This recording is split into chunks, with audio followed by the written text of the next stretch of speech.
কেশপুরে সিপিএমের এজেন্টকে বসতে বাধা ঘাটাল লোকসভা কেন্দ্রের অন্তর্গত কেশপুর বিধানসভা কেন্দ্রের ২ নম্বর অঞ্চলের ২৯ নম্বর খেতুয়া বুথে। পাশাপাশি খেতুয়া পার্টি অফিসে বাইরে থেকে তালা মেরে দেওয়ার অভিযোগ তৃণমূলের বিরুদ্ধে। ভেতরে আটকে রয়েছেন ৪ জন এজেন্ট, তারা যেতে পারছেন না পোলিং বুথে। পুলিশকে জানিয়েও কোনো সুরাহা হয়নি বলেই অভিযোগ।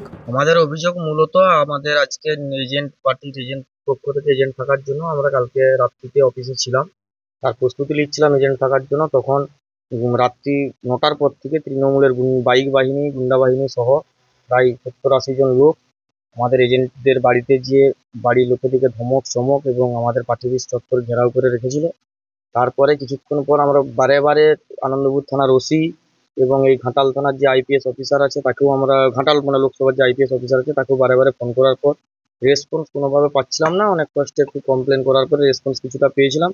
আধ ঘন্টার মতো পুলিশ স্টে করে তারপর এখান থেকে চলে যায়। তার পরবর্তীক্ষণেই দেখি তৃণমূলের আবার গুন্ডা বাহিনী এসে আমাদের পার্টি অফিসে তালা ঝুলিয়ে দিয়ে চলে যায়, যাতে আমরা না এজেন্ট বসতে পারি।